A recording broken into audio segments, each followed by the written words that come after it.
ერთ-ერთი ყველაზე მთავარი, ასე ვთქვათ, ეფექტური და ძლიერი პრეტენზია, რომელიც კი საერთოდ მთელი ამ 1000 წლეულების მანძილზე არსებობს, ეს არის ბოროტების დილემა. ყველაფერი დანარჩენი არის საკმაოდ უფრო მარტივი და პრიმიტიული. აი, მთავარი რითიც ათეისტები უტევენ მორწმუნეებს, ყველაზე ძლიერი არგუმენტი, ავი 1000 წლისაცინაც ეს იყო, 2000 წლის წინაც ეს იყო და ეხლაც, როდესაც ათეისტები და მორწმუნეები გამათობენ, ათეისტების მთავარი და ძლიერი არგუმენტი არის შემდეგი. თუ ღმერთი არის ყოვლის შემძლე და ყოვლად კეთილი. ანუ ორი აბსოლუტური მდგომარეობა, თან ყოვლის შემძლეა და თან ყოვლად კეთილი. რატომ არსებობს მაშინ ჩვენ გარშემო ბოროტება?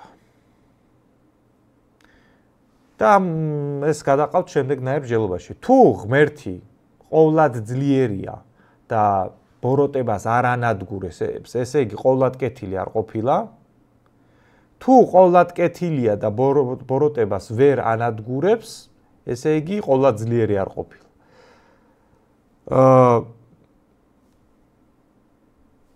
არის მან ძალიან კონკრეტული პასუხი, რომ უბრალოდ რომელიც როგორც წესი არ მოსწონთ ხოლმე. და როდესაც ათეისტს ესე პასუხობ, მერე გადადის ხოლმე რაღაც კონკრეტული რაღაც кейსების განხილვაში და სიტუაციის დამძიმებაში, რომ აი პატარა ბავშვებს კიბორატო აქვთ მაშინა რაღაც მსგავსი, რომ აი ზედმეტად დრამატული რო იყოს და ფილოსოფიურად არ გაეჩეს. ამ კითხვაზე რელიგიას აქვს შემდეგი სახის პასუხი, რომ ღმერთი არის ყოვლის შემძლე და ყოვლად კეთილი, მაგრამ შენ თუ ხარ თავისუფალი ნების მქონე არსება, ანუ ადამიანი, აი მე თქვენ სულ ყველანი თავისუფალი ნების მქონე არსება თუ ვართ და არა ვართ ბიორობოტი და ღმერთმა წინასწარ არ განგვისაზღვრა ჩვენი ბედი, მაშინ როგორც კარგად მოქცევის და სწორად ცხოვრების საშუალება გვაქვს, ისე ცუდად ცხოვრების და ცუდად მოქცევის. და თელის უბედურება, რაც ჩვენ გარშემო ტრიალებს, მაგაზე რელიგია ამბობს, რომ კაცობრიობის ჯამში არასწორი გადაწყვეტილებების ერთობლიობამ მოიტანა ის სავალალო მდგომარეობა, რომელშიც ცხოვრობ, თორე თავიდან ღმერთმა ჩვენ გაგვაჩინა, რომ მასთან ერთად 64-ში უნდა გვეწყურა. აი, პროექტი თავიდან ეგ იყო, მაგრამ რახან თავისუფალი ნება გვქონდა და ჩვენივე ნებით ასე ვთქვათ, რაღაცების გაფუჭება დავიწყეთ, მოვედით ამ მდგომარეობამდე. ანუ სხვათა შორის ამ პასუხის გაცემა შეგვიძლია ჩვენ ქრისტიანებს. ისიც ყველას არა, იმიტომ რომ ზოგიერთ პროტესტანტულ მიმდინარეობას თავისუფალი ნების კონცეფცია ცოტა არ მოსწონს. და ისინი თვლიან, რომ ღმერთმა წინასწარ განგვისაზღვრა და ისინი ამაში მაგალითად იჭედებიან. იგივე პრობლემატიკა არის ისლამში. მე ხა თავს ვერ დავდებ, რომ ისლამის დიდი მცოდნე ვარ, მაგრამ ერთ-ერთი დოგმატი როგორც ვიცი ეგ არის, რომ აი ბედი ადამიანის ალაჰის მიერ წინასწარ განსაზღვრული არის. ამიტომ კითხვები იმაზე, რომ მაშინ ვიღაცა ბოროტსროს ჩადის, ეგ თუ ეგ რა, ანუ ალაჰმა განუსაზღვრა, ანუ ყველა რელიგია ან მისტიკური სკოლა, რომელიც ამტკიცებს და ამბობს, რომ ადამიანის ბედი წინასწარ განსაზღვრულია და თავისუფალი ნება არ გვაქვს, აპრიორი ამ თემაში იჭედება. მაგრამ მოდი ჩვენ ასე ვთქვათ, ქრისტიანული პერსპექტივიდან გავყვეთ, ხო? ანუ თავისუფალი ნება არის პასუხი ამ ასე ვთქვათ, ბოროტების პრობლემაზე. მაგრამ ჩვენ რო დაუბრუნდეთ თვითონ აი ამ ღმერთის არსებობა, არარსებობის არგუმენტებს და მთელ იმ ასე ვთქვათ, ერთობლიობას, რაც უკვე ვისაუბრეთ, ანუ მეცნიერულ მეთოდზე და ასე შემდეგ, ძალიან საინტერესო მოვლენები განვითარდა თვითონ მეცნიერებაში მთელი მე-20 საუკუნის და 21 საუკუნის ბოლოს რა პროცესებიც მიდიოდა. მაგ თემაში აი ესეთი საინტერესო შედეგები გამოვლინდა. პირველი, რაც გაირკვა, იყო, რომ სამყაროს თურმე დასაწყისი ქონია. მაგალითად, მეცნიერული ათეიზმის მიმდევრები მანამდე თვლიდნენ რომ ნუ სამყარო რაღაც მუდმივი მოვლენა არის, ხო? ანუ რანაირად უნდა გავიგოთ, როდის დაიწყო. მაგრამ მეცნიერულმა კვლევამ მიგუყვანა იქამდე, რომ დიდი აფეთქების თეორია შემოვიდა, ასე ვთქვათ, სამეცნიერო სფეროში და დღეს არის ეგ ყველაზე გაბატონებული თეორია.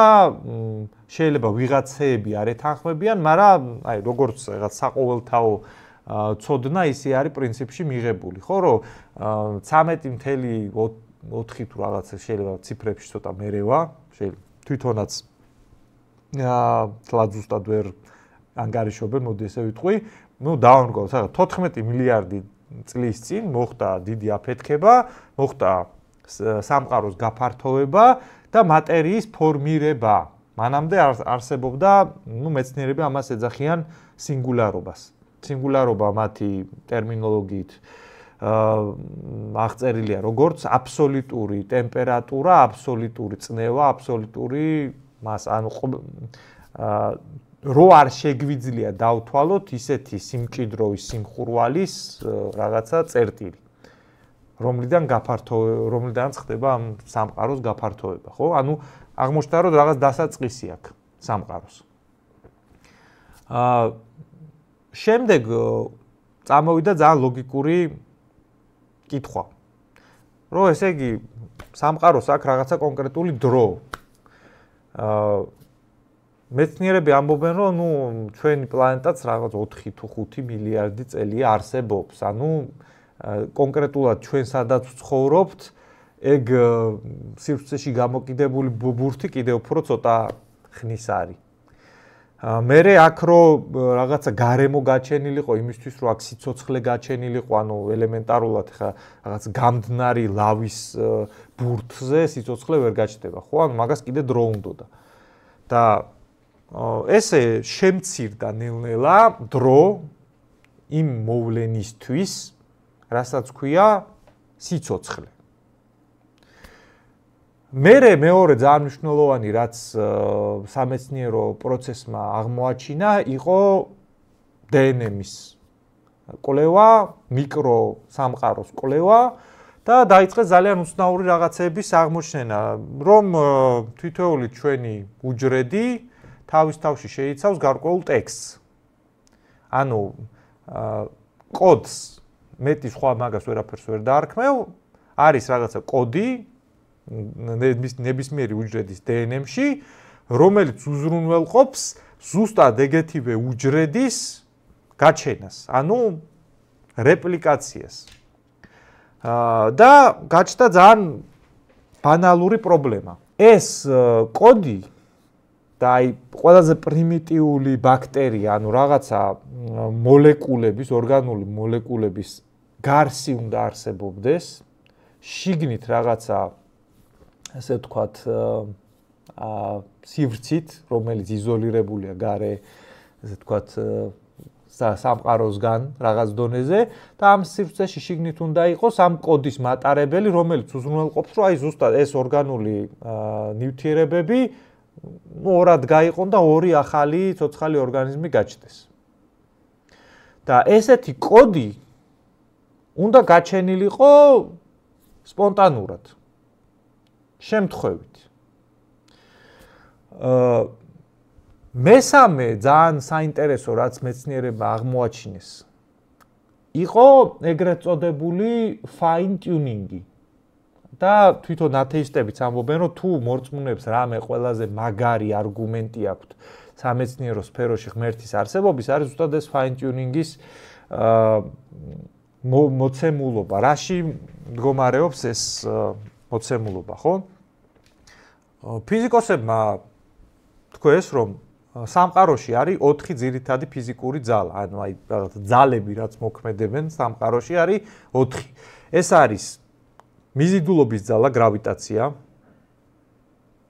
ეს არის ძლიერი და სუსტი ატომური ურთიერთქმედების ძალები, ანუ ეს ძლიერი და სუსტი ატომური ურთიერთქმედების ძალები რა არის?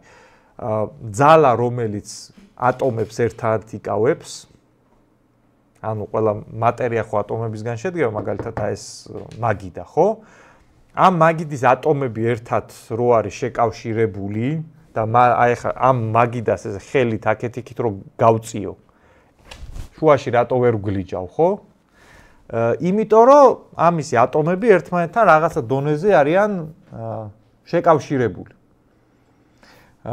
ეს ერთი ძალა ატომური ურთიერთქმედების და მეორე ძალიან ახლოს ორი ატომი რო ძალიან ახლოს მიწიო ერთმანეთთან ძალიან პრიმიტიულად ხსნი ისინი იწყებენ წინააღმდეგობის გაწევას და საჭირო არის უკიდურესად დიდი ტემპერატურა და წნევა რომ ორი ატომი ერთად შეირწყას.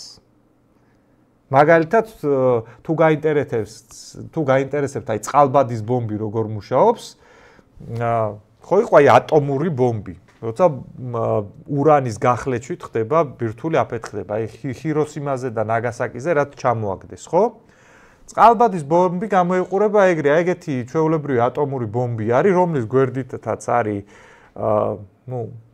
წყალბადი პირობითაც დეიტერიუმ და შემდეგ მაგრამ ვამარტივებ აი წყალბადი არის გვერდით და როცა ფეთქდება ეს ატომური ბომბი უშუალოდ მასთან ყოფი წყალბადი ხდება იმხელა წნევაში და ტემპერატურაში, რომ ორი წყალბადის ატომი აი ამ ატომური ურთიერთქმედების ძალას გადალახავს, შეერწყმება და ხდება ჰელიუმი.